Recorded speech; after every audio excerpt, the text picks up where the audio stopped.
Episode की starting में aryl को अंकल को देखते हैं और वो बोलता है कि अब हम लोग पेपर बेचने के लिए पूरी तरह से तैयार है और यहाँ तक तो सारे ड्वार्फ ने ऐसी फैक्ट्री के अंदर बहुत सारे मशीन भी लगा दिए है।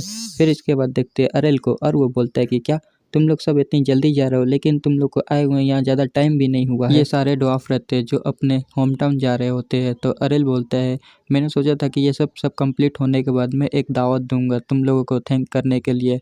तो उसमें से वो ड्वार्फ बोलता है कि नहीं, हमारे पास अभी बहुत काम है, अगर हम अपने होम टाउन नहीं गए तो जो हमारे डिसाइपल है वैसे काम के मारे मर जाएंगे। ड्वार्फ स्माइल देते हुए बोलता है लेकिन जब भी तुम्हारे पास कोई नया काम हो तो तुम हमें ज़रूर याद करना बच्चे, हम लोग कभी भी आ सकते हैं। फिर वहाँ से जाने लगता है। अरेल उन लोगों को जाते हुए देखते हुए और बोलता है कि सीरियसली ये सोच के कि ये यहाँ से इसलिए जल्दी जा रहे हैं क्योंकि इनके पास बहुत से काम है, या मैं ये बोलूँ कि ये बहुत शांत है, ये बहुत कूल है। फिर अरेल भी उन्हें बोलता है कि थैंक यू गाइस, अब मैं पेपर बेचने के लिए पूरी तरह से तैयार हूँ। फिर दूसरी सीन शिफ्ट होता है और दो बंदे को देखते हैं और वो पेपर को पकड़ते हुए बोलते हैं क्या ये पेपर है। और दूसरी एक आंटी को देखते हुए वो बोलती है कि अरे क्या ये सच में पेपर है, इसकी क्वालिटी बहुत मस्त है और इस पे इंक भी ख़राब नहीं हो रही है।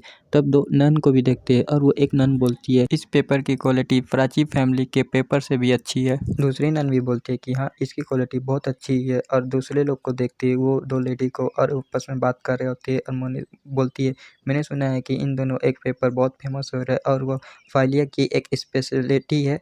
तो वो दूसरी वाली बोलती है कि हाँ मैंने सुना है कि फाइलिया के अंदर एक न्यू लॉर्ड अपॉइंटमेंट हुआ है। फिर कुछ और लोगों को देखते हैं और वो बोलता है कि फाइलिया के लॉर्ड ने ऑर्डर दिया है कि पेपर को और भी डेवलप करने का, और ये तो कुछ नहीं है, उन्होंने तो अपना खुद का पैसा लगा के फाइलिया का रोड भी ठीक कराया है। दूसरा बंदा बोलता है कि वो लॉर्ड बहुत काइंड है इसलिए हमें भी उनका हेल्प करने के लिए उनके सारे पेपर को खरीद लेना चाहिए। उसके पीछे जितने भी बंदे रहते वो भी बोलते हैं कि हाँ हाँ ये सही बोल रहा है। तो सीन शिफ्ट होते हैं और किंग को देखते हैं और किंग उस पेपर को देखते हुए बोलता है कि सारे मटेरियल्स चेंज हो चुके हैं और ये अलग से डॉक्यूमेंट्स बनने लगे हैं। हाँ फिर उस पेपर को देखते हुए आगे बोलता है और दूसरे नोबल भी इस पेपर का यूज़ कर रहे हैं। फिर वो अपने बटलर से बोलता है क्या तुम इसके बारे में कुछ जानते हो। तो बटलर बताता है ऐसा बताया जा रहा है कि ये पेपर हाल ही में रिलीज हुआ है और ये पेपर के दूसरे नॉवल्स और यहाँ तक के मर्चेंट भी इस पेपर का यूज़ करते हैं। तो किंग भी सुनता है उसकी बातें और बोलता है क्या सच में, तो ये क्या पेपर कहाँ से बना है। तो बटलर स्माइल देते हुए बोलता है कि ये फाइलिया में बनाया गया है मैजेस्टी।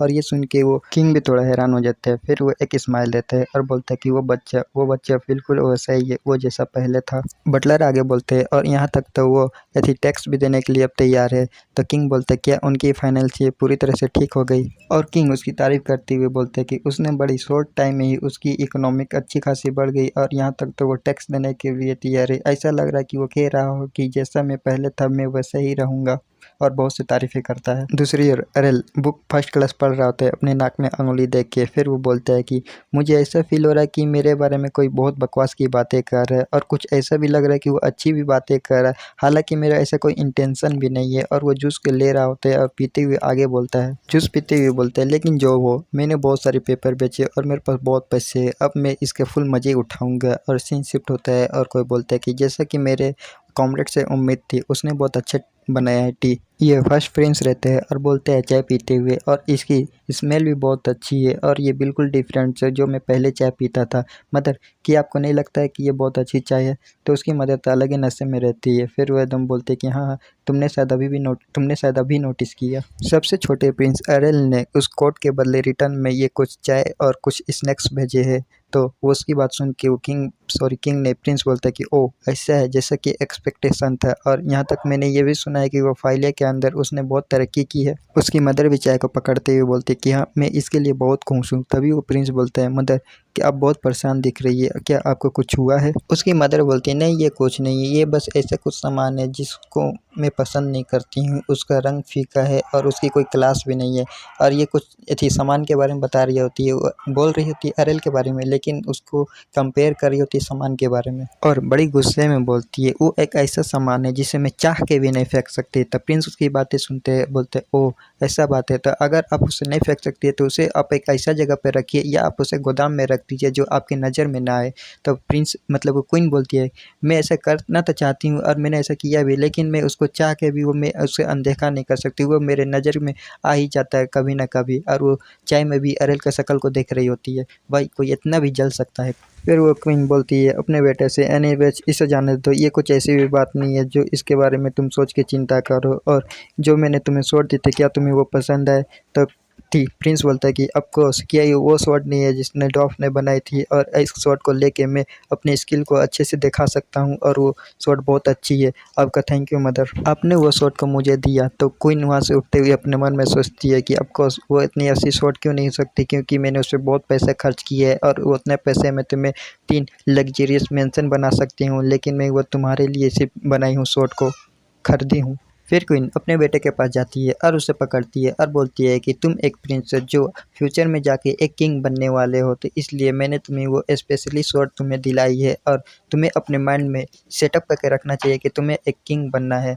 तो उसके वो प्रिंस बोलता है कि यस मदर, मैं समझता हूँ। फिर प्रिंस वहाँ से चला जाता है और वो क्वीन वहीं पे बैठी हुई रहती है। फिर वो अपनी एक आंख बंद करती है। फिर वहाँ पर कुछ रखा हुआ रहता है, इस हैंकी जिस पर स्नैक रखा हुआ था, स्नैक स्नैक खाने वाला।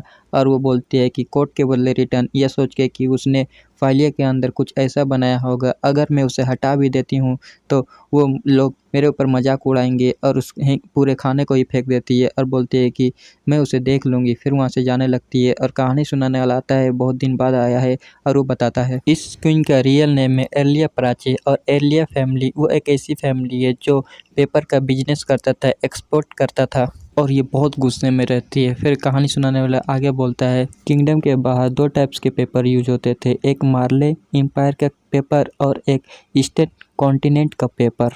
पास्ट के अंदर बहुत एक भयानक लड़ाई हो गई थी इसी के बारे में, और जो वो पेपर बनाता था, और यहाँ नहीं बताया गया है कि उन दोनों कॉन्टिनेंट के बीच में और उसके बीच में किसके ऊपर बैंड लगाया गया था। और इसका फ़ायदा उठाते हुए जिस ये क्वीन की फैमिली है, पर्ले फैमिली, उसने फ़ायदा उठाया मोनोपोलियन करके इस बिज़नेस को अपने इंपोर्ट करने लगा और ये बहुत अमीर बन गई। मैं अभी भी क्लियर कर देता हूँ कि यहाँ पर नहीं बताया गया है कि ईस्टर्न कॉन्टिनेंट का पेपर बैंड हुआ है कि मोरलन एम्पायर का पेपर बैंड हुआ है। यहाँ पर सिर्फ बताया गया है कि पर्ले फैमिली ने उनका फ़ायदा उठा के ये खुद बिजनेस करने लग गई, मतलब पेपर को इंपोर्ट करने लग गई। और वो फिर क्वीन को देखते हुए जो बहुत गुस्से में रहती है और बोलती है उन बास्टर्ड लोगों के लिए मैंने कुछ ऐसा लेके आया है जो दूसरे लोग खरीद भी नहीं सकते थे, लेकिन जब मार्केट के अंदर कुछ नया आया तो उन लोगों ने अपना मुंह मोड़ लिया और बोलते नहीं, ये सब उस छोटे ब्रेड के कारण हुआ, वो छोटा बास्टर्ड अरेल। फिर वहाँ से जाती है दौड़ते हुए, फिर अपने ड्रॉर खोलती है और ड्रॉर में से एक लेटर निकालती है और कुछ लिखने लगती है, और उस लेटर को पैक करते हुए बोलती है कि अब मैं तुम्हें नहीं देख सकती। और इसके साथ ये वीडियो यहीं ख़त्म। और एक बात की, मेरे माइक ने मेरे साथ छोड़ दिया है और उसने कहा कि अब मैं तेरे साथ नहीं रहूँगा, तू मुझे ठीक से नहीं रखता है। तो फाइनली उसने अपने दम तोड़ दिया और मेरे पास न्यू माइक के लिए पैसा नहीं है, तो मैं अभी ख़रीद नहीं सकता, इसलिए मैंने ये वीडियो अपने मोबाइल को मुँह पास लेके बनाया है। तो कहीं पर वीडियो में लो आवाज़ और कभी हाई आवाज़ हो सकती है, बस इतना ही। और एक बात, मैंने मेंबरशिप को ऑन कर दिया है, जिसको भी ज्वाइन करना है जाके कर सकते हैं। जानता हूँ कि मेरा फ़ायदा होने वाला है, लेकिन जिसका मन हो वो जाके ज्वाइन करे। तो बस इतना ही कहना था, तब तक के लिए सायोनारा, मिलेंगे अगली वीडियो में।